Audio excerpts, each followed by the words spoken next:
doesn't a bag of flour smell of anything? A huge body of research suggests that 80% of everything we think we taste is actually what we smell. So if flavor and fragrance are so interconnected, why are we baking with an ingredient that is entirely odorless? Now, to be fair, when this wheat was first milled, it was probably quite fragrant, but then it was sifted, a process you may have heard called bolting or extraction, which means all the brown bits were taken out.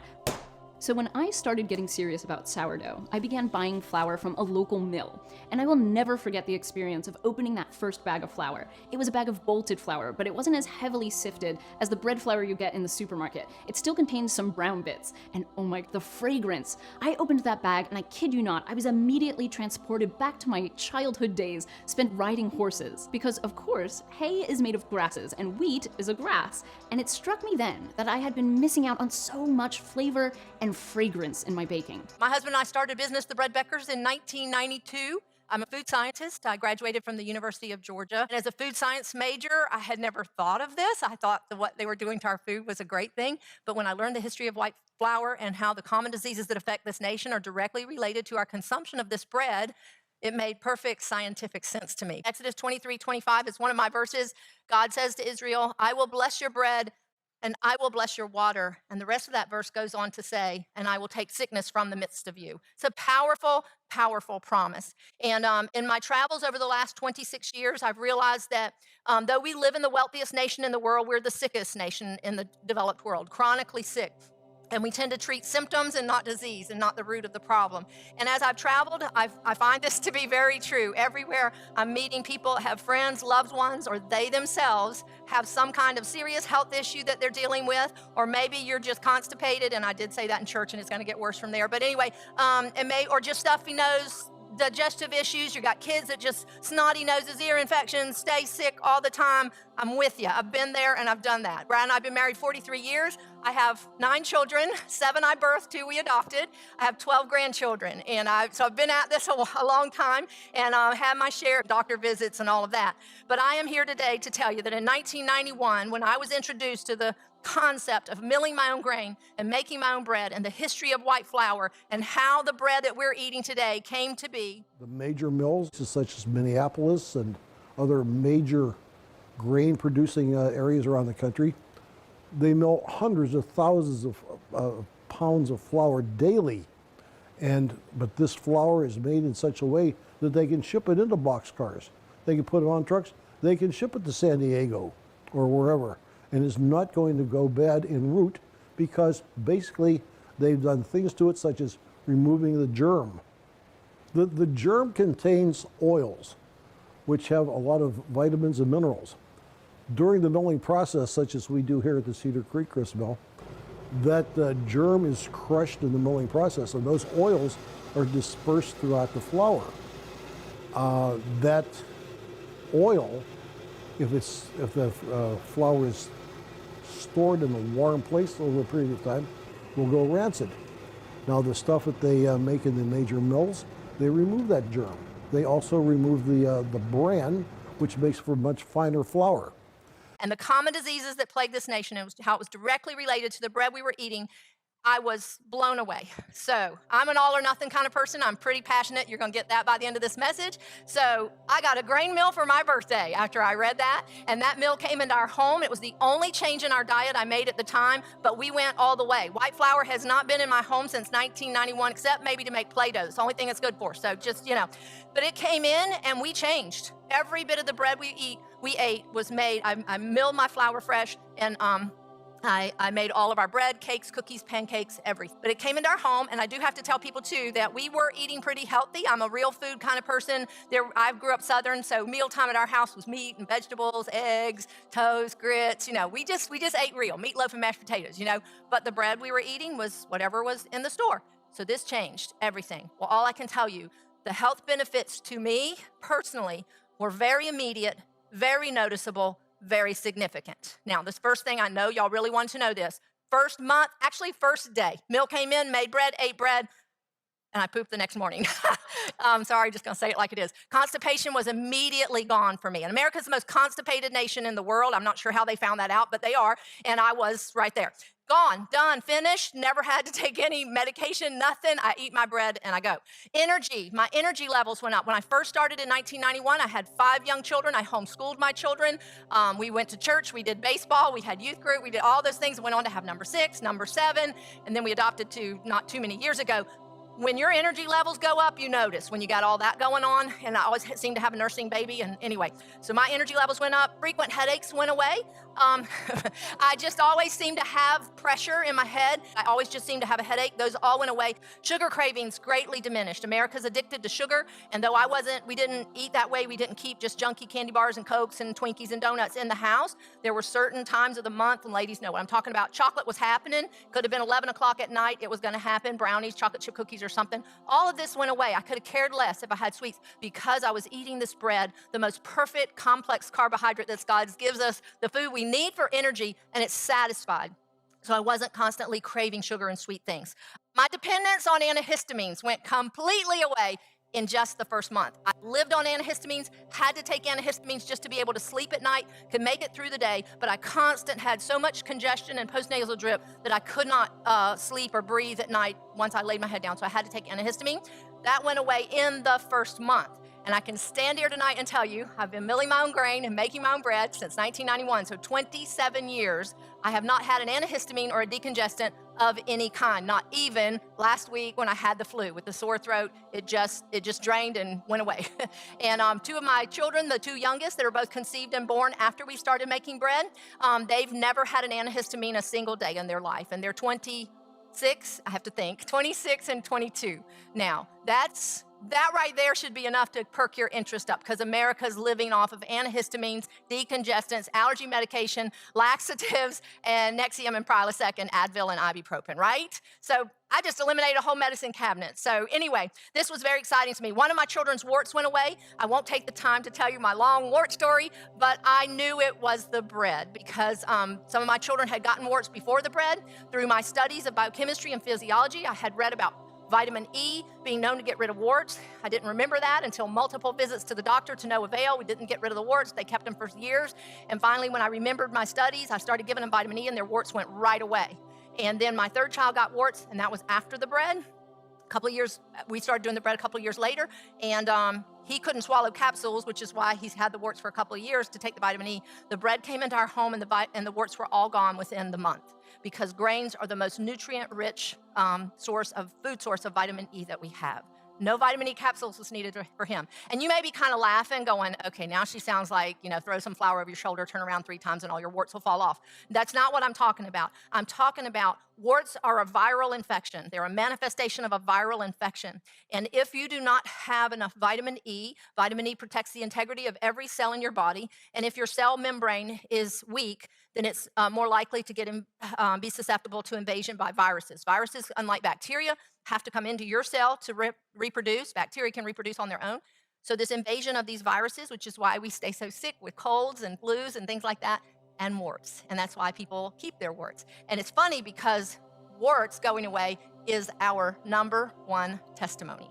From 36 warts on a child's hands, his grandmother kept them every day. He didn't really love the bread, so she made chocolate chip cookies out of the freshly milled grain. And in 2 weeks, 36 warts were gone. The most amazing testimony we have a video with this woman testifying. She heard me speak at a homeschool show. Her daughter had over 500 warts on her body. She was 17 years old, beautiful young girl. Very desperate, though, wanted these warts gone. The mom had been praying. She came into my class, heard me speak. I shared my wart story. 2 people shared their wart story in the class.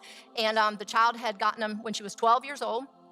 They had just spread. She had had them completely burned off. And because we're treating the symptom there, not getting to the root of the virus, they all, of course, all came back. She had been on multiple medications, and she said, my daughter is 17. They currently have her on ulcer medication because they're saying it must be stress.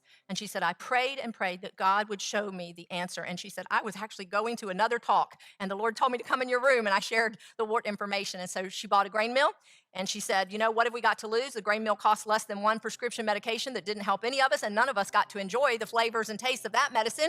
I like to cook. We have to eat. At least we can eat this. So what if it doesn't work? She took the grain mill home, and in 2.5 weeks, she called. Every wart on that child's body was gone. 2.5 weeks. A lot of times I want to pass over the wart story, but I can't, because here's what I want you to understand. Think about that for a minute. If this bread, whole grain, and when I say bread, I'm talking pot of brown rice, black-eyed peas and rice, as long as it's brown, biscuits, cornbread, oatmeal, whole grains and beans are what I'm talking about as bread.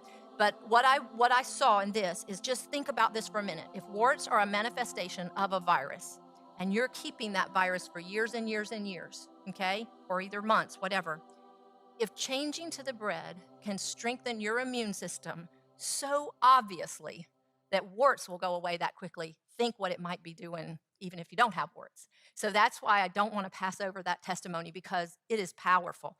Real bread, freshly ground whole grain flour, and you're going to see in just a minute, is the richest food source of vitamin E that God has given us. I became excited. So that was just the first month. Now it's been 20-something years. And when we started our business, we now have thousands of testimonies. People, and that's why my lecture is so long. People would call me and say, my cholesterol dropped 85 points in a month, and all I changed was the bread. And I've been trying to do this for 3 years on all kinds of medication, and nothing has worked. It's got to be the bread. And that lady, listen, you know what her favorite, I made the bread for her. Her favorite thing that I made for her, and she said she had a piece after every meal. It was a cinnamon roll with cream cheese icing. And her cholesterol dropped 85 points in a month. What a pill to swallow, right? I became excited as people came to me and they were saying the same thing. My constipation's gone, energy level, cholesterol's down, my kids are not getting sick anymore.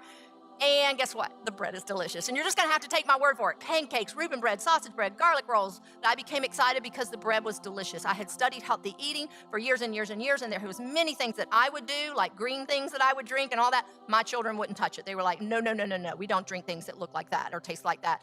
But the bread, I didn't have to coerce anybody to eat it. And bread, grains, whole grains are the most nutrient-dense food that God has given us. Remember, Jesus compared himself to bread for a reason. Ounce for ounce, pound for pound, there's more nutritional value in grains than in absolutely any other food out there. Eat the fruits and vegetables. They're very delicious, but I'm going to show you something about that in just a minute. So I became excited, and I began to travel and speak and just share with others about the bread. So let's look at why the grains and beans are so nutritious. Now think about with me for just a minute.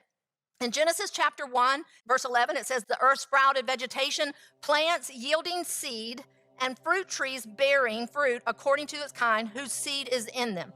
And then in Genesis 1:29, it says, behold, I have given you every plant yielding seed that is on the surface of the earth, and every tree which has fruit yielding seed, it shall be food for you. Now think about that for just a minute. So 2 types of things he gave for us.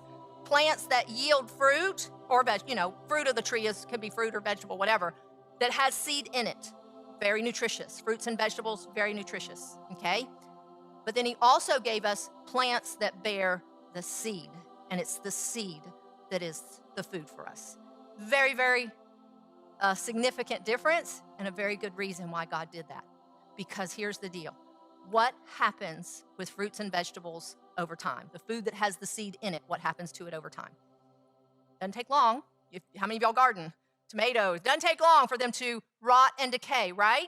And every day, even though they may not be visibly rotten every day, you're storing them in your refrigerator, even hanging out on the tree. As they're ripening, there's a peak of nutritional value, and then they start losing. Just right there on the tree in your refrigerator, even before they're rotten, okay? But then they eventually rot, correct? Not so with your seeds. Why are seeds so nutritious? Because God created a seed, and this is a kernel of wheat. God created the grains and beans are the seed of the plant, and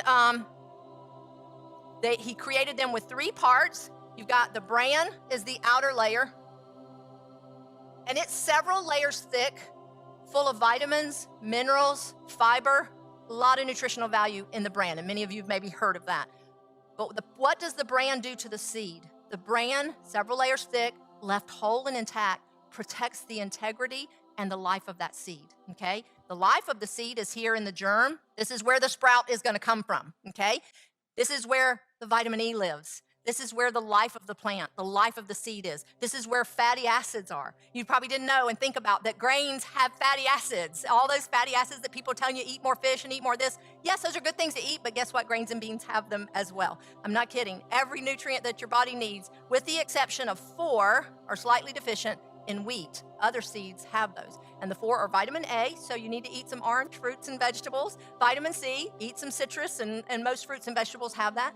Vitamin D, Go outside in the sunshine, get some sunshine every day if you can. I know we've had some clouds, but get some sunshine wearing no sunscreen. Little bit, you need that. That's where we get our vitamin D. And then there is one amino acid that is slightly low in grains. It's lysine. But guess what? God knew what he was doing. Beans have lysine and grains are a little low. So why do you think so many cultures eat beans and rice, beans and cornbread? You know, they make a complete protein. The germ is where the life comes from. This is where the sprout comes from. Everything else out here is these little packets of protein and starch. And this is known as the endosperm. Okay? Now, left whole and intact, seeds are storable. If God didn't create them that way, we wouldn't have next year's crop, right? Fruits and vegetables rot and decay, seeds do not, as long as you leave them whole and intact. They will be just as nutritious today as they will be next week, next month, next year, 3,000 and 4,000 years from now, as long as you keep them whole, intact, dry. That's why we sell our grain in buckets. Here in the Southeast, we need it in a bucket. Dry, bug-proof, rodent-proof, okay? So, whole and intact. In fact, there were tombs in Egypt that were discovered that were believed to be 3,000 and 4,000 years old. They found kernels of grain in them. When they planted them, they grew. What does that tell you about those seeds? They're still alive. So the germ is where the life comes from. This whole kernel, or wheat berry, is the seed of the wheat plant. Each kernel would grow a blade of grass, which would in turn grow a seed head, and so on.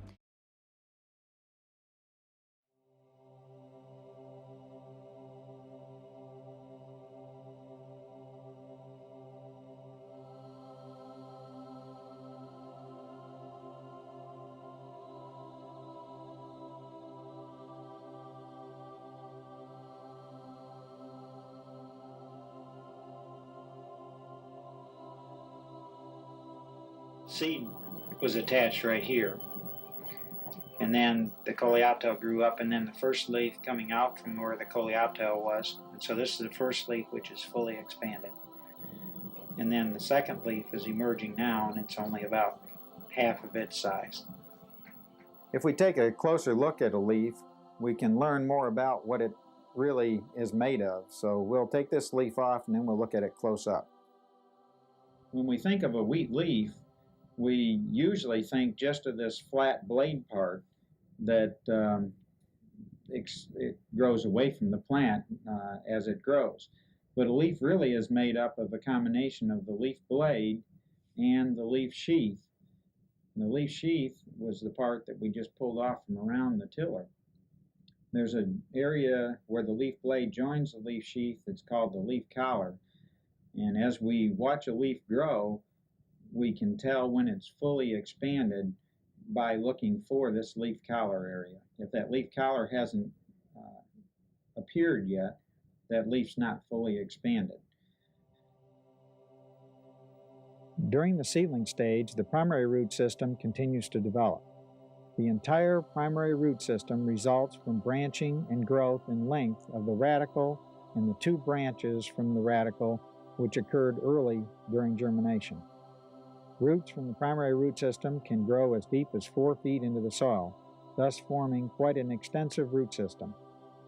Well, we start with the seed right here, and then the first thing that was emerged was the coleoptile, and this is what's left of what was the coleoptile at one time. And then this was the first leaf coming up over here, and then the second leaf is on the opposite side of the plant, and it's this one. This particular plant, the third one's over here, and again you notice they're on opposite sides. The first one being on the left side of the plant, the second one on the right, the third one on the left again, and then we've got the fourth leaf that's partially emerged again. Then out of the leaf axil, this leaf was looked like this one did before this tiller came out, but out of this leaf axil from the first leaf is where the first tiller appeared, and this is the beginning of the first tiller showing up here. If we plant the wheat deep enough, an internode develops between the seed and the crown, which is called a mesocotyl, or sometimes is referred to as the subcrown internode. The remnant of the seed is located here, and then we've got the mesocotyl, which is an internode between the seed remnant and the crown. And here we've got the crown with the crown roots and the tillers attached. And you see here there are several crown roots. The mesocotyl does separate the primary root system from the crown root system. And the crown roots all come off from the crown, grow from the crown.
Everything this plant is ever going to be or do is here in the germ. The endosperm out here, what did I tell you is? That is protein and starch. That is food for the germinating seed. So when the seed gets wet and the bran begins to break down and then the germ shoots out a little sprout, the food for it is this protein and starch until the the little sprout can produce roots and leaves to get its nutrients from the soil and the sunshine and the rain. Does that make sense?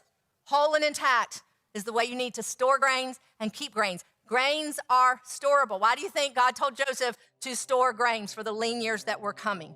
When Jacob sent his sons down to Egypt, they had food. It wasn't that they didn't have food because he sent them down there with gifts and things. They didn't have grain. Grain is the staff of life. And Jesus said, man does not live by bread alone. And so we kind of take that and go, I need other things. No, he said, but by every word that proceeds forth from the mouth of God. He was actually reiterating to them, you think just because you have bread you're alive and you can live. Physically, we could live off of bread alone. Spiritually, we need the real bread of life, Jesus Christ. Okay, now, so where does that leave us? Prior to the 1900s, most of the bread baked in this country was baked at home. The endosperm is the white flour portion, okay? In fact, let's put that back up there a minute. So here's your bran, has all the fiber, minerals, vitamins.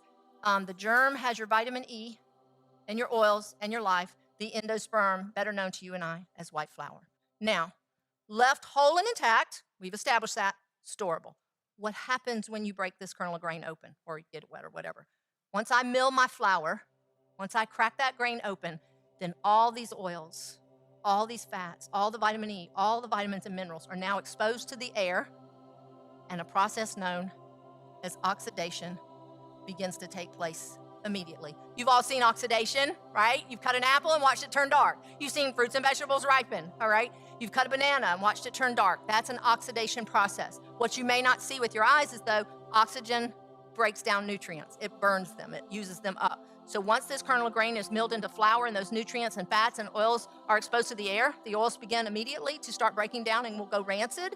And then in the first day, I have read that you can lose as much as about 45% of the vitamins and minerals that are there. Fiber's not going to go anywhere. Protein and starch is not going to go anywhere, but the vitamins and minerals can oxidize very rapidly. And in the first, immediately after grinding this flour is when most of the oxidation takes place. And in just 3 days, you can have lost as much as 90%. Why are the brown bits, the bran and germ, taken out at all? The bran, that outer skin, is fibrous, which means it's a great source of fiber for our digestive tract, but when it's in our bread dough, it acts as a kind of razor blade, cutting through and interfering with the gluten development, which means the bread doesn't rise as well, and that's why whole wheat bread tends to be denser than white bread. The other brown part, the germ, is actually the most nutritious part of the wheat berry, full of non-gluten protein, vitamins E and B, and it contains a highly fragrant oil. And like all oils, it can go rancid pretty quickly, in a matter of weeks. If you think about how long a bag of whole wheat flour probably sits on the grocery shelf, you don't have much time to go through it. If you open the bag and it smells stale, sort of like a cardboard smell, then it's past its prime.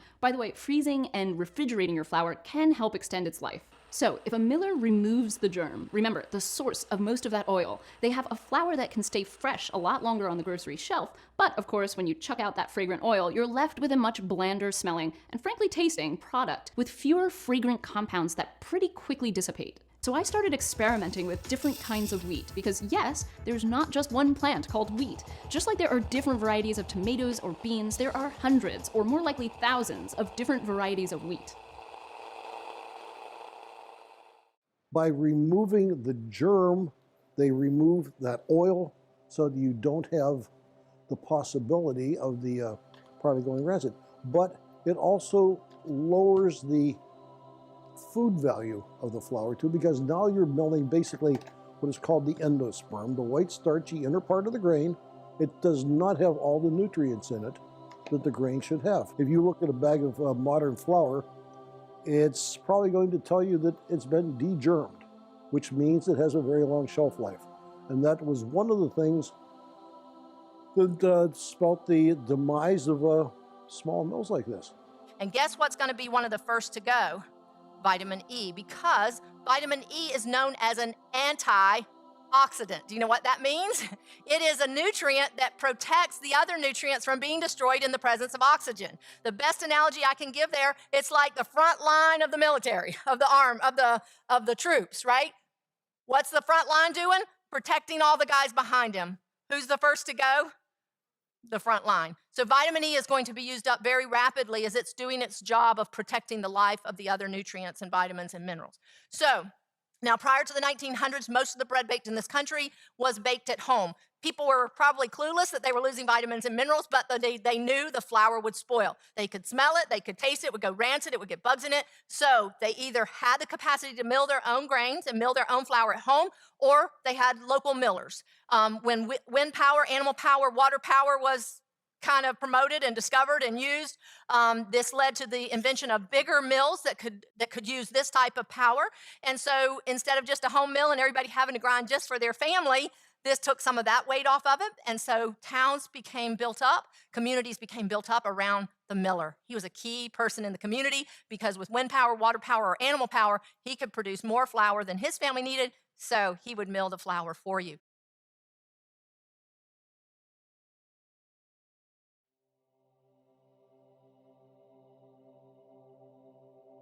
in the late 1800s, it was discovered, if we sift this very nutrient-rich bran away and the oil-laden germ away and leave only the protein and starch, only the white flour, flour won't spoil.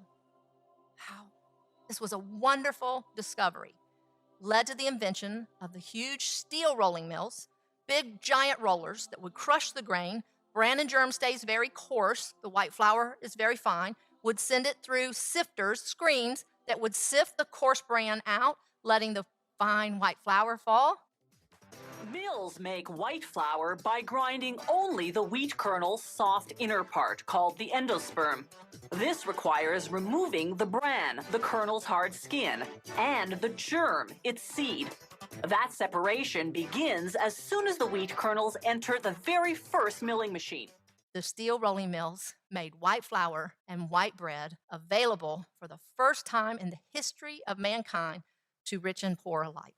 They could do it cheaper, they could do it in larger quantities, and in some ways, they could produce a more desirable product, especially when people started wanting flours that were finer in texture, that were bleached white so they could make things like very white bread, angel food cake, and things like that. The major milling centers provided that product, which a small mill like this couldn't have. To make flour, you need grain. Most flour that we use for bread is made from wheat grain. We grow over 16 million tons of wheat in the UK. It's usually planted in the autumn, and it grows throughout winter, spring and summer, ready for harvest in August. The farmer harvests the wheat using a machine called a combine harvester.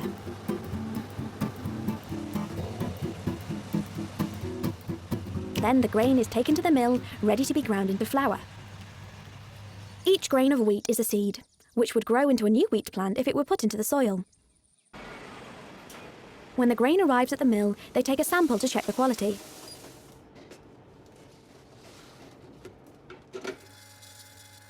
If the grain passes the test, it's unloaded into the mill's storage area. The next job is to clean the grain that's just been delivered. They take out all of the straw, sticks and stones using these sieves. Then they blend different types of wheat together so they can make the right kind of flour. This is called gristing. The flour used in bread needs to have a lot of protein in it to make it soft but strong when it's baked. The milling happens in these machines, called plan sifters. The machines separate the different parts of the wheat using rollers and air bubbles, and this process creates the flour. The ground flour is then tested and checked for quality. Then it's transported to the bakery or to the shops, ready to bake your fresh loaf of bread. Imagine in the 1900s going, yay, especially when families were larger. I mean, if knowing what I know now, I'd do it this way if I had to, but I do love my electric mill because when my kids were all at home, we went through about 50 pounds a month of flour. So that's a lot of grinding every day. So yeah, I probably would have gone, yay, I don't have to do this anymore. The steel rolling mills came on the scene, producing massive volumes of this wonderful white flour that made fluffier bread. No more bran and germ, and no more having to mill it myself or even go to the local millers. Local millers went out of business. The mills moved out to the wheat field. That's why you don't see them anymore. They're all out west where the hard wheat is grown. So guess what happened? 3 diseases became epidemic when the white flour came on the scene. Because what you have to realize is white flour's always been around, okay? It was back in the days of the Romans, back in the days of Egyptians, they had it. They figured out right away if they made screens out of papyrus leaves or whatever, they could sift the coarser bran and germ out and the white flour would make fluffier, softer bread. Now, there's something else I haven't mentioned yet. Appearance. How did white bread become more coveted than brown bread? Well, it's a story of immigration, of inequality. Only the wealthy had servants, bakers that could take the time to sift that bran and germ out to make white bread and fluffier white things for the kings and the wealthy and the royalty. The peasants and the poor people still ate the coarse. What I think is funny because now you pay extra money probably to get peasant bread or harvest bread or multi-grain bread, which is not what you think. But anyway, do you see what we're saying? But the poor people of that day looked on with envy at the wealthy, their white bread. In fact, in Rome, the wealth and the status of your family was determined by how white your bread was, or your poor status was determined by how brown it was. Okay, because two things that were happening here. Number one, the poor could not afford to, they didn't have the time or the energy to do that. They just had to eat what they ground. But the other thing was they couldn't afford to lose that much of their food. 25% of your grain is the bran and the germ. The white flour is 75%. So think about it. For every 100 pounds of grain, you're going to only come up with 75 pounds of flour if you're sifting the bran and germ out, right?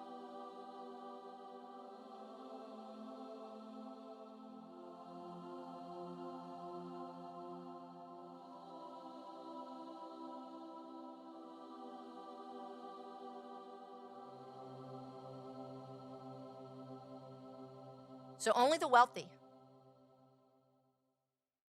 the royalty had this. Have you ever thought about this scripture? Verse 1, it says this: be careful when you sit down to the king's table. Do not crave his dainties and his delicacies, it says. They are deceitful food. You ever thought about what that is? Delicacies, dainties. I used to think it was probably food offered to idols. No, not anymore. I think it's white flour fluffy things. That's what I think dainties and delicacies are. Do you remember, how many of y'all remember your grandmother gave you her cake recipes? And what did it say in there? Sift the flour. It makes a fluffier, lighter cake. And I remember when we were first married, I had a sifter. I still have my grandmother's sifter. And I was sifting the white flour. I didn't know it was already sifted. But see, grandmother's recipes came from her mother, who came from her mother before they sifted the bran and germ out. So grandma was sifting the bran and germ out so it would make white flour fluffy things, better cakes and cookies. Does that make sense to you now? So steel rolling mills started sifting the bran and germ away. But now white bread, white flour, instead of just being the wealthy that was sick because they had the white bread, America is sick. Epidemic, 3 diseases. Beriberi, it's a vitamin B1 deficiency, results in nervous disorders. Pellagra is a vitamin B3 deficiency. B3 is niacin. Some of you may have heard B3 is for the heart as well. But pellagra was a GI problem, and it resulted in just GI disturbances, skin eruptions, skin issues, mental insanity. In fact, it was known as the disease of the 4 Ds: dysentery, dermatitis, dementia, and death. And one of the research papers that I read said the southeastern United States was particularly plagued by pellagra. The victims develop reddish, rough skin that often appears as a butterfly-shaped rash. As the disease progresses, patients become confused, hallucinate, and finally go insane. There have been tens of thousands of deaths in the rural South by the time Joseph Goldberger is assigned the case. In Atlanta, Georgia, they had never seen pellagra before, and in the first year, they saw 30,000 cases. And the article said that Georgia and South Carolina are particularly plagued by pellagra, so much so that mental institutions were literally overflowing. They did not have enough beds to house the patients. And when we first started our business, I actually met a woman that said her mother died in a mental institution of pellagra. I am talking epidemic in this country. We hear things, oh, it's epidemic, and you're like, I don't know anybody. No, it was a widespread national problem. And he began to look at what people ate, and he was horrified at what he saw because the diet was so miserable, not like anything he had ever seen before. It was the diet of the southern frontier, consisting primarily of cornbread, fatback or pork, and syrup. Goldberger is well aware of the recent discoveries of chemical elements in food called vitamins. He also knows that diseases like scurvy and beriberi have been linked to vitamin deficiencies, and he suspects pellagra may be the same kind of disease. Goldberger decides to test his theory at 2 orphanages full of pellagra victims in Jackson, Mississippi. He starts by improving the children's meager diet with fresh vegetables, meat, and milk, foods rich in vitamins and proteins. And lo and behold, much to his own delight, the children who had pellagra got well when their diets were changed, and those who didn't have pellagra didn't contract pellagra after their diets were changed. Goldberger decides to show Southerners that he can actually give people pellagra by simply changing their diet. He persuades the governor of Mississippi to pardon any convicts who volunteer for a controlled diet experiment. He chooses the Rankin prison farm because there are no cases of pellagra and plenty of room to isolate the convicts from germs. They were moved to a special building that had screens on the windows so that no insects could come in. It was scrubbed once a week very carefully. They wore clean clothes every day. The only thing that was different about their lives, other than that, was the food that they ate. 6 months later, 7 of the 11 prisoners break out with the characteristic pellagra rash. Goldberger tells the pardoned men which foods they should eat to cure their pellagra, and then waits for public acknowledgement of his breakthrough. But acceptance doesn't come. Goldberger, the scientist, is stunned by what he sees as total irrationality. Goldberger returns to the lab and dedicates the rest of his life to finding the specific cause of a disease he already knows how to prevent and cure. 8 years after Goldberger's death, scientists finally discover that niacin, a B-complex vitamin, can prevent the disease. It's soon added to common foods. And then anemia was the third disease. These puzzled health officials all over our country, and they eventually traced the problem to the missing nutrients from our grains. They went to the millers, said, put the Brandon germ back in. We've got these diseases. We got to correct this problem. But the millers said, no, we're not going to do that, because that 25% of the Brandon germ that they were getting from the flour, they weren't throwing it away. They were selling it to the cattle feed industry, and it is still being done today. They still sell it to the cattle industry to make cattle feed. So the Brandon germ is very lucrative market for them, and they're like, we're not giving this up. I went to Haiti in January, and in 2016, when I started the ministry there, they're like, the kids are coming to school with no food, and they're starving, and we can't afford to feed them. But if we could give them one roll, that would be better than anything, white rice or whatever we could attempt to feed them, and much cheaper. And so that's what I went over there and started doing that. But the boys and the young men that I trained, I taught them this. I showed them the history of white flour and told them how they sift the Brandon germ out.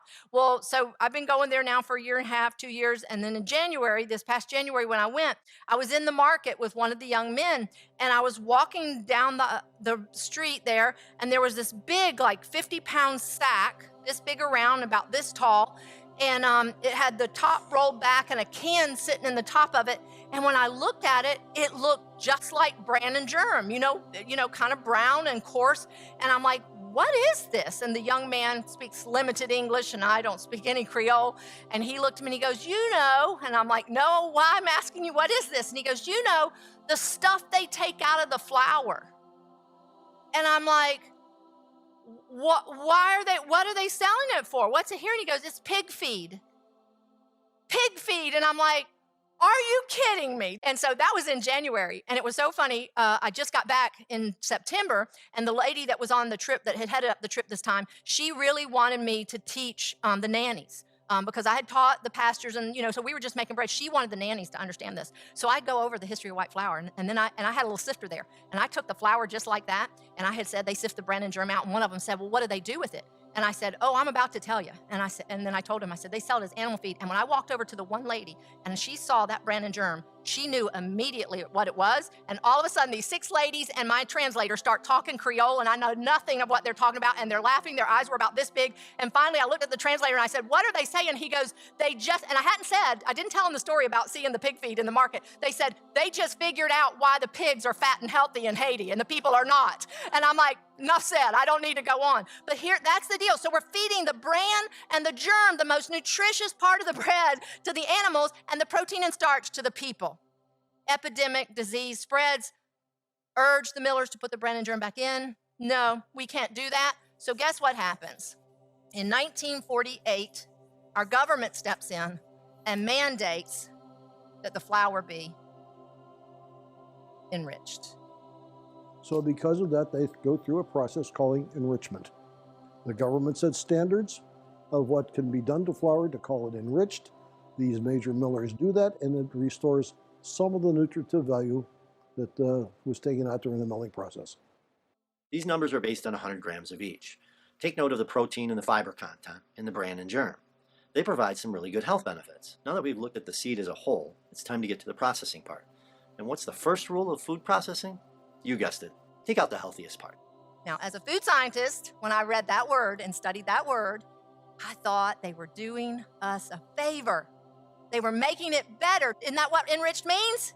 For the 35 to 40 nutrients that are lost when the bran and germ is removed, they put 4 back in and call it enriched. 3 B vitamins and iron. Nice. Take a bunch of nutrients out, add some back in. Oh, and by the way, the fiber and the protein that were lost from removing the bran and the germ, they're not replaced. And supposedly, that took care of beriberi, pellagra, and anemia. But I must ask you this question. How many nervous disorders do we have in our country today? How many GI disturbances do we have in our country today? How many skin eruptions? Mental insanity. We're going crazy, okay? And anemia as well. So I don't think it has corrected the problem. So that was in 1948. You ready for this? 50 years later, 1998, mandated that they add 1 more back in there. You know what that one is? Folate is also known as vitamin B9 and is a water-soluble vitamin which we must obtain from our diet. The term folate and folic acid are interchangeable. Folic acid refers to the synthetic form of the vitamin, and folate is the natural form. Both interact in the body in the same way, but folate is needed for a number of biological functions, but is particularly important for DNA repair and replication, making it a very important nutrient during pregnancy. A deficiency of folate during pregnancy is strongly associated with a birth defect called spina bifida, which is a result of partially formed neural tubes. Supplementation of folic acid during pregnancy can prevent this. Foods high in folate are leafy greens such as spinach, but it is also found in lower quantities in eggs. Some cereals are also fortified in folic acid. A deficiency in folate can affect brain function and cause anemia. Large amounts of folate can mask vitamin B12 deficiency, but has no other side effect. And do you know why they told them to put it back in?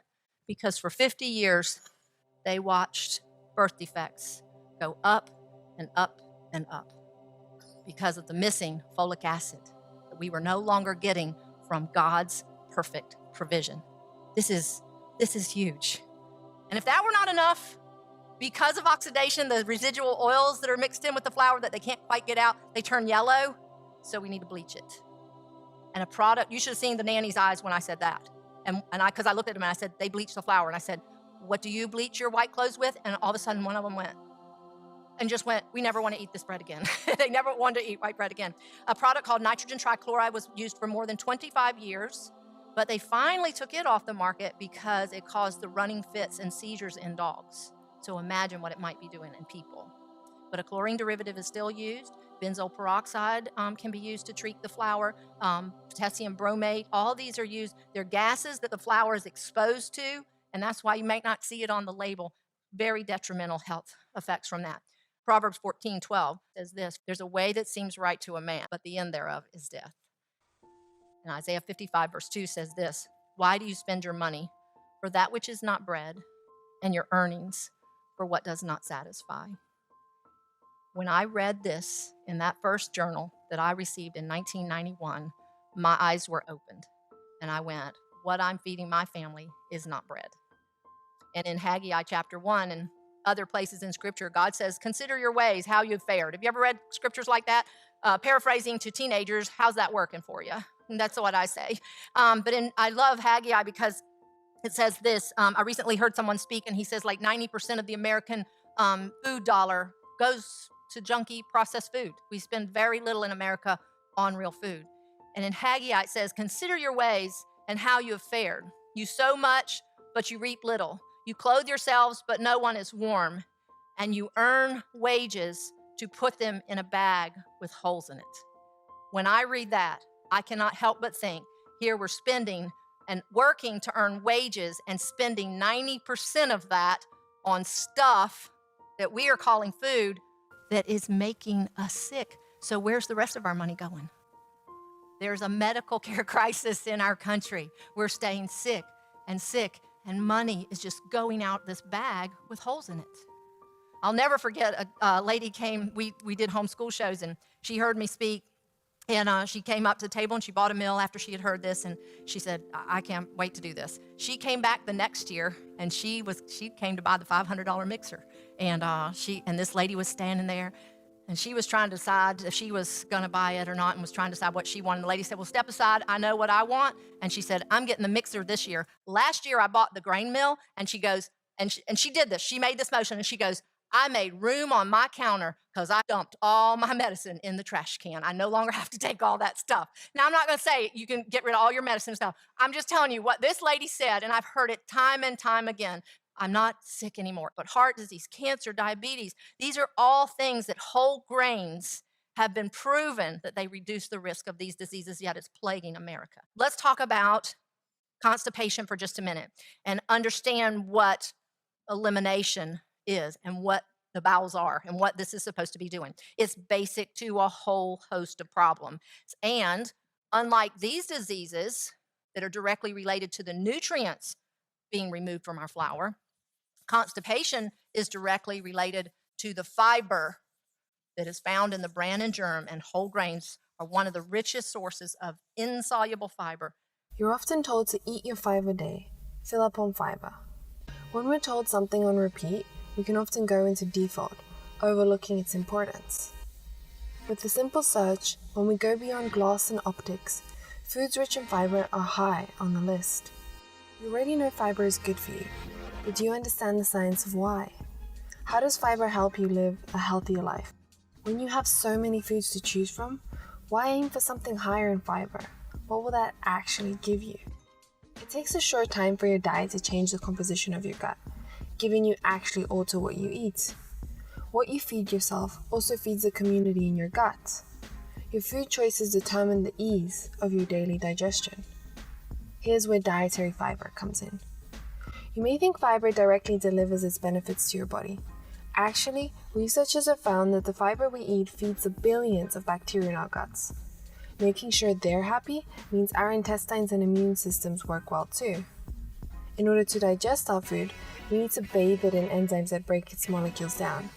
These pieces then pass through our gut wall, becoming absorbed in our intestines. And yet, our bodies only make a limited range of these all-important enzymes, such that we can't break down much of the tough matter in plants. These indigestible molecules are what is known as dietary fiber. There are two types: soluble, which dissolve in water, and insoluble, those that don't. But they're only indigestible to us. Your gut is coated with a layer of mucus, on which sits a carpet of hundreds of species of bacteria, all part of your microbiome. It's these microbes that carry the powerful enzymes needed to break down various kinds of dietary fiber. On top of all this, fiber is also, indirectly, another source of food. Once bacteria have harvested energy from dietary fiber, they cast off waste, in the form of short-chain fatty acids, which our gut cells use as fuel. These microbes also help your gut cells work properly by sending chemical messages. So, fiber really is all that. What you want to do is eat in a way that feeds the beneficial bacteria. When you do that, your microbiome becomes populated with them, boosting your immune system, helping fight infections, and supporting longevity. And that is all removed. And now Americans eat very, very, very little foods with fiber in it. Fruits and vegetables do have some fiber, and they're good. They have something called soluble fiber, which does great things for softening the stool, but you need the bulking of insoluble fiber. So, fiber increases the bulk of the stool, softens the stool, and shortens your transit time. That's the number 3 function of fiber. In other words, you poop more often. You don't go days without going, okay? How does it do this? We are fearfully and wonderfully made, all right? And if you're just like going, why do we really have to go here? Just hang with me a minute, and you're going to see why a lot of the things that I told you I experienced in the first month directly related to this. And if you're still not convinced, want to know what happens when you go for a low-fiber diet? Researchers recently looked into this. Turns out, with no fiber to feed on, these microbial species starve, as do other species that depend on them. This causes some species to actually start feeding on your own mucus. With less fuel, gut cells grow more slowly, and since they're not getting chemical signals from bacteria, the cells slow down their production of mucus and other byproducts that are there to kill bad bacteria. This all means the bacteria edge closer to your intestinal wall, causing your immune system to kick into high gear, aka inflammation. And no, in this case, that's not a good thing. Inflammation has the power to fight infections, but if it becomes chronic, it can harm our bodies. Among other things, chronic inflammation can interfere with how our bodies use the calories in food, overlooking it as an energy source and storing more of it as fat. Now you know, with so many foods to choose from, aiming for high fiber foods is a real winner.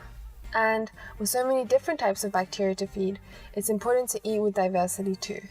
Your gut will love you for it.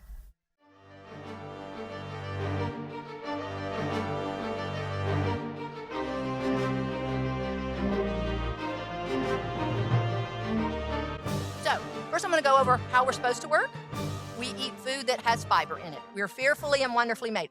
Best analogy ever. Fiber is like a sponge. In fact, wheat fiber, I think, can absorb 10 times its weight in water.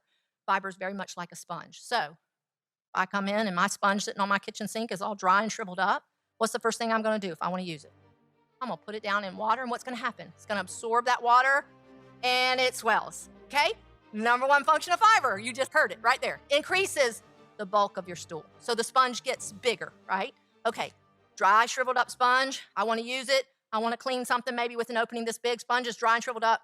Can't go in there, right? Okay, so what do? Put the sponge down in water. It absorbs the water. Now it's bigger. You know where I'm going with this, don't you? Yeah.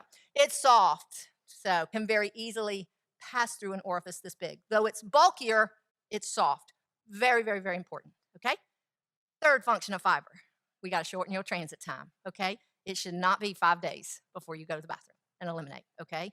One good bowel movement a day is the absolute minimum. If you eat 1 time a day is what you should go. If you eat 3 times a day, you should go 3 times a day, all right? And if you're not going that much, then you're constipated. Just wanted to tell you that, all right? I love this as my picture, my visual aid here, because grain fiber is quite unique from other fibers. Like I said, fruits and vegetables have fiber, but grain fiber has fiber that's mildly abrasive.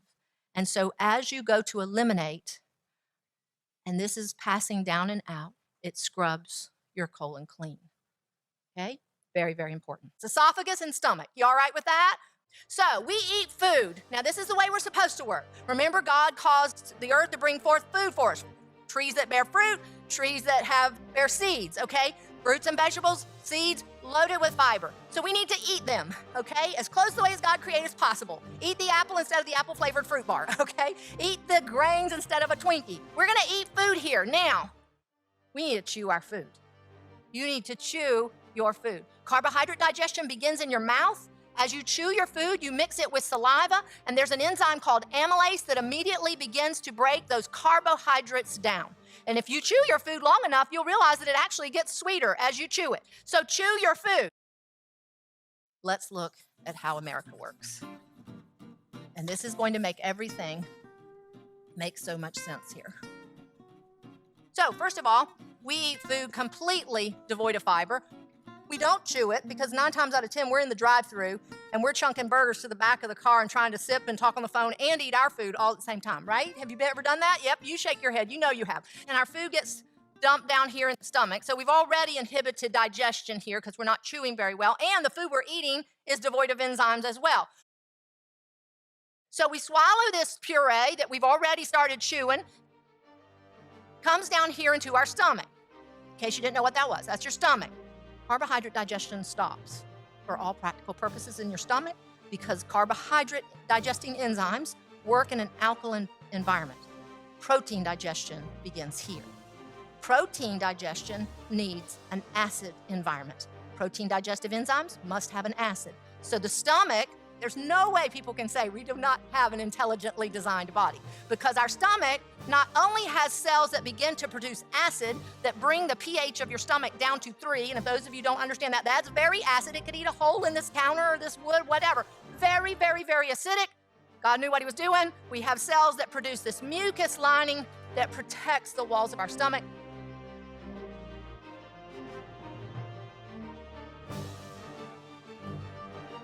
So protein digestion can happen here. Let's look at how America works. Herein lies a problem. Protein digestion takes place here in your stomach, and what did I say you need to digest proteins? What kind of environment? Acid environment. Do you all know what one of the #1 medications in America is after laxatives? Antacids. What are you doing? You've already got a digestive problem if you're having heartburn and acid reflux and these issues, and taking these antacids is causing protein digestion to be even more limited. And let me just say something here.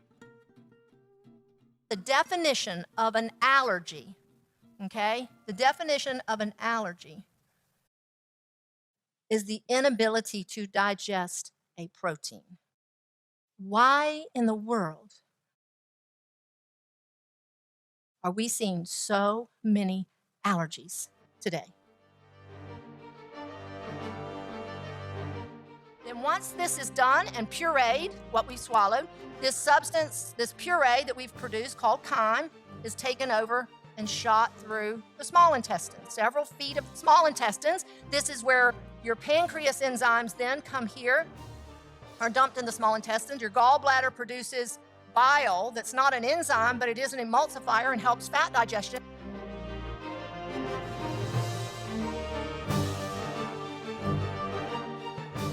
These are dumped in your small intestines, and this is where the individual nutrients are finished breaking down and nutrient absorption takes place. We're eating food that's completely devoid of nutrients. What few nutrients there are get absorbed through the walls of our small intestine, and this is why we crave food. Never satisfied. Go to an all-you-can-eat. Still circling to, try to find, I just want something. Because you're not satisfied. Why? Because the stuff that we're eating that we're calling food is not what God gave us. It's what we've altered and changed for convenience, and it's so devoid of nutrients, we are never satisfied. So now, we've lost our B vitamins, remember? Those good organisms feeding on that fiber. We've lost that. We've lost our vitamin K. We've lost those antibiotics that it produces. We've lost the ferulic acid, the butyric acid. We're losing here, all right? And a deficiency of any one of these B vitamins, I read in a Christian physiology book, never learned this in college, and all my physiology I took in high school and college, never learned this till I taught physiology to my children, and this author said, this is a very unique relationship that God put here, and without which we can never get enough B vitamins from a perfect diet. And he said a deficiency of any one of those B vitamins causes a problem known as chronic fatigue syndrome. Do you remember what I told you? First thing I noticed after constipation was gone, energy. I had more energy. And at first I thought it was just the B vitamins in the food that I was eating, but then I realized it was that and this going on here, energy.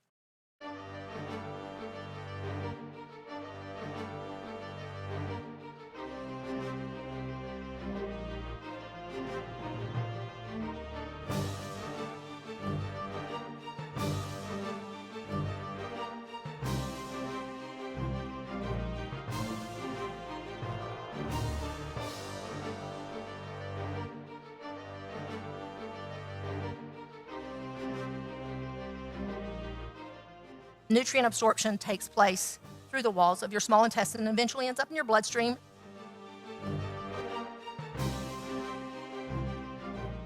And to the cells where they're needed. As this chyme passes through the undigested fiber, that bran fiber that's found in the bran and germ that can't be digested here,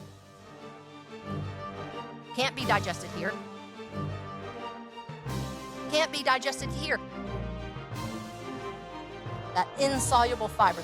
And for years, people thought it had no nutritional value because it wasn't digested.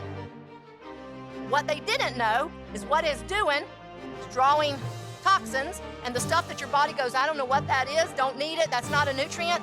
That fiber attracts it to it, and this gets dumped over here in your big trash can known as your large intestine or your colon.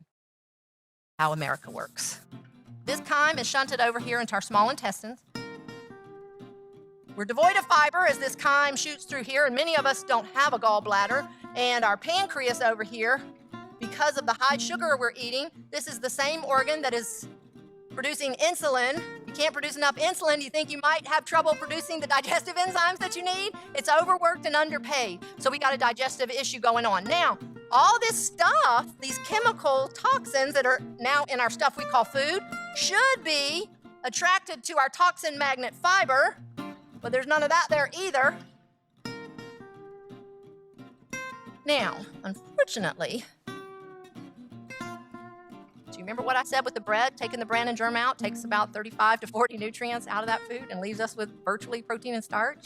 So what do you think might be happening to the other food that's all processed and colored and flavored and sugared and All right, so now let's contract, relax, draw water in.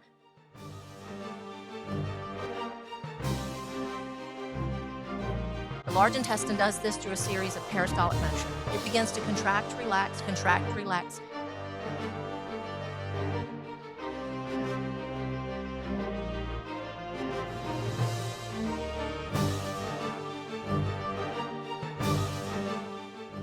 So look what happens. We've eaten solid food and turned it into a liquid, and we've dumped it over here as a liquid. Now we have to eliminate it as a solid waste. You only have the urge to eliminate when the colon is full. So when you eat food that has fiber in it, and it absorbs that water, it increases the bulk of the stool, puts pressure on the walls of the colon, stimulates the colon to go like this, and that's the feeling when you go, stop the car. I'll be right back. Excuse me, right? That's how you know you gotta go, all right? So you have the urge to eliminate.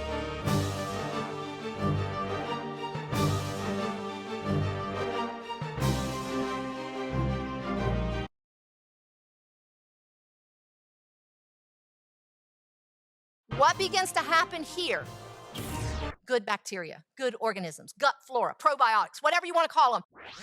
As a food microbiologist, oh my gosh, I could talk hours on just that subject alone. So important, these gut organisms. Again, fearfully and wonderfully made. We are supposed to have more organisms living right here in our gut than cells in our body, than people in the world, in our gut. And what do? They begin to feed on this undigested fiber. That is its food. So it's broken down in the large intestine, and these organisms, through this feeding process, produce massive amounts of B vitamins. You know what B vitamins are known for? Energy, nervous disorders, skin.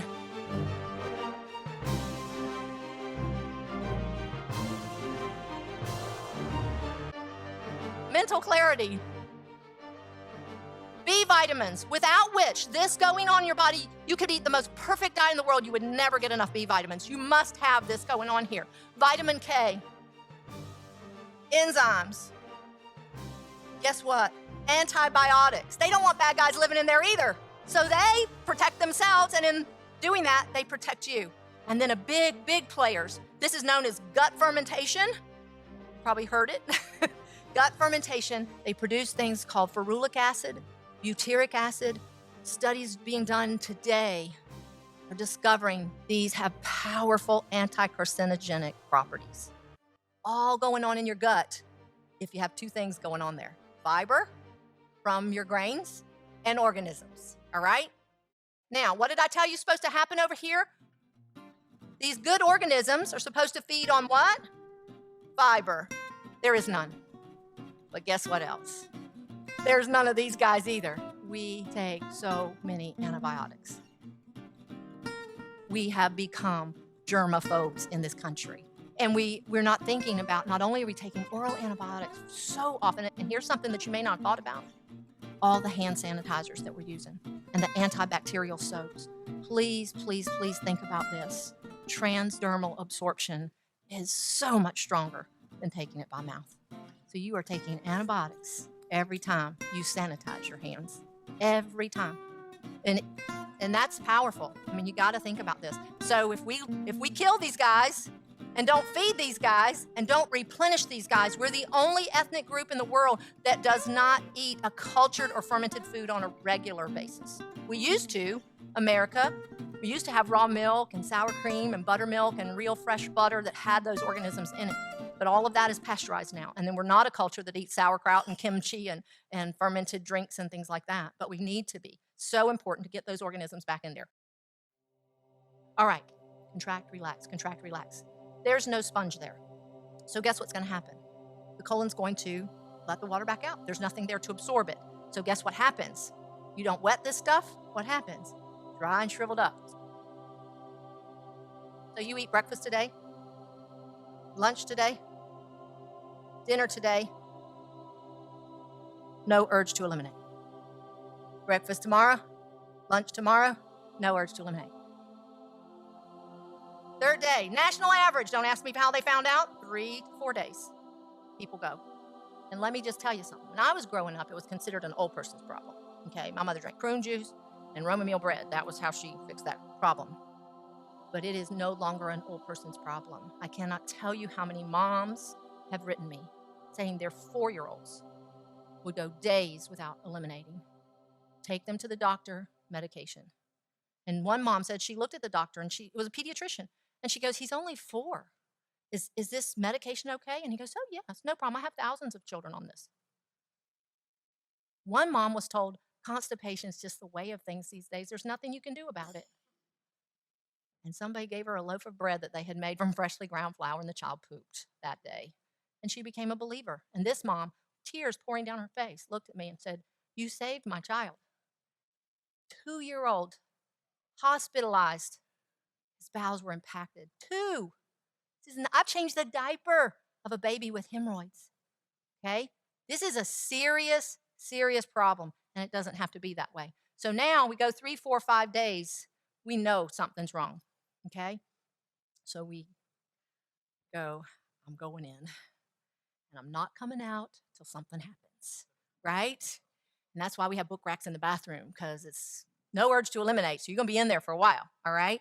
And it's not soft, does not easily pass through an orifice this big. So you push, you strain, you rip, you tear, you pull hemorrhoids, fissures, you blow little balloons in the walls of your colon, known as diverticuli. I love the Latin word, diverticuli. You know what it means? Latin root, it means a wayside house of ill frame. Huh. These are little houses that aren't supposed to be there, and now you have a door. And this stuff gets packed in here because it's sitting there for days. Now you got it in little openings, cesspools, breeding ground for infection. Whoops, I think it's over here. And now if you can't keep it under control with laxatives, stool softeners, and antibiotics, they'll go in there and cut that part of your colon out. 1 out of 3 people in America have this issue. Please, please, please let me tell you something. Don't let anybody tell you you have feet of colon, so you don't need this little foot that they're going to cut out. Oh, no, no, no, no, no, no. Different things happen different places along both your small and your large intestine. Different nutrients, different things going on. It's important that that doesn't happen. And nobody tells you how you got here. Guess what? They're just going to move on down here if you continue to be constipated, if you don't change what's happening. 1 good bowel movement a day is the absolute minimum you should be going. So day after day, week after week, month after month, we live with trash that was supposed to be taken out. What is this? Toxins. What happens if toxins just sit there, just like in your home? The trash just sits there, it starts stinking up everything else, right? These toxins get absorbed through the walls of the large intestine, get into the lymph system, the blood system, and the body's response of toxins is to, one of the responses is to make mucus so you can blow it out your nose. So if you are chronically congested like I was, the problem could be, might be, as simple as this. We throw trash in the trash can. We don't want this. Get it out. I'm not meaning to oversimplify, and I am not a doctor. I'm not diagnosing, but we got to start thinking about, I will bless your bread and I will bless your water and I will take sickness from the midst of you. How did we get here? How did we become the sickest nation in the world? How is that possible, though we're the wealthiest nation in the world? Never satisfied. Yet Jesus says in John 6:35, I am the bread of life. He who comes to me shall be satisfied. Grains fill you up. Fiber fills you up. So not only is it giving you just about every nutrient, vitamin you need, the fiber fills you up. You know you've eaten when you eat a piece of bread. And I'm telling you, you can't overeat it. There's a way that seems right to a man, but the end thereof is death. Because let me tell you, now you got toxins here, got toxins here. And what do we do if we have snotty nose and congestion? What did I do? Antihistamine. What does that do? Dries it up right here. Doesn't get rid of the toxin. So now, big guys start to take over. Your adrenal system, your immune system starts trying to just take out the trash and deal with these toxins. And now a virus comes along whose manifestation is warts, and you're going to get it and you're going to keep it. Your coworker coughs on you, you're going to get it and you're going to keep it. Your child comes home from school with a throwing up virus, you're going to get it and everybody in the family's going to get it. Okay? God never intended us to live this way. Doesn't mean we'll never get sick again. I'm not saying that. Doesn't mean you might not, because listen, as surely as we're physical, we're spiritual. And as surely as we're spiritual, we're physical. And I have a whole nother testimony. I can come back sometime. Spiritual roots of disease. And those are big players too. But listen to this. Listen to me.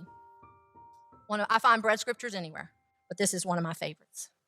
This chapter 24 in Deuteronomy, verse 6, well, the previous verses is talking about doing business. God has laws, and they're not legalistic things. This is the best way to live and do for a reason. Well, in those days, if you were going to borrow something from me, you would leave me something of value as a pledge that you would pay me back. So you come to borrow something from me, and you give me something of yours that's value, and I keep it until you pay me back. Listen to this law. God says in Deuteronomy 24, verse 6, do not take a man's upper millstone as a pledge, for you would be taking his life. Did you ever see that verse? I hadn't for many years, and I only saw it just a good many years ago, but way into. Did you hear what that said? God equates the mill with your life.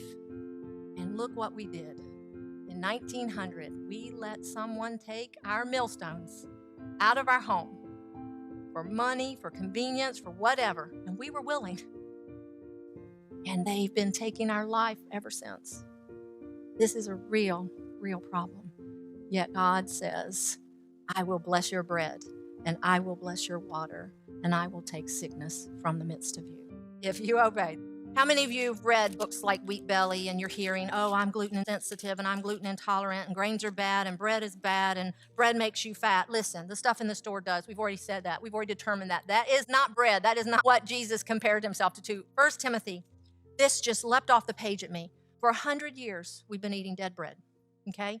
All the life been taken out. In fact, we sifted the bran and germ out, right? Do you remember when Jesus was about to die and he looked at Peter and says, Simon, Simon, Satan has asked to sift you as wheat. Well, you don't sift wheat, you sift flour.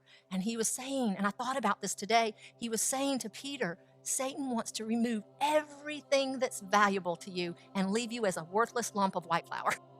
That's my translation. But anyway, that's what he's saying there. He wants to sift you as wheat. They sifted flour, and Peter knew exactly what he was talking about. And so for 100 years, we've been eating this dead bread that is making us fat, has made us sick, has made us all these things. Diabetic, heart disease. Heart disease was not an issue till bread started being, white bread came on the market. It just wasn't. A few isolated cases, but it wasn't there. So we've been eating this bread for 100 years. And now we're sick and fat. But listen to this. In the last days, it says, and I don't know where you are in your time scheme of things, and I don't necessarily want to get there, but we obviously are into some interesting days. It says that the Holy Spirit declares that in the last days, some will turn away from the faith, paying attention instead to deceitful and seductive spirits and doctrines of demons, misled by the hypocrisy of liars, whose consciences are seared with a branding iron, who forbid marriage and advocate abstaining from certain kinds of food which God has created. Most of us stop there. Listen to the rest. It says, which God has created to be gratefully shared by those who believe. Listen, you can cook one piece of meat. You can eat an apple all by yourself. You can eat a banana. You can fix some broccoli. But I'm here tonight to tell you, you can't make one roll. You can't make just one muffin. Bread was created by God to be shared.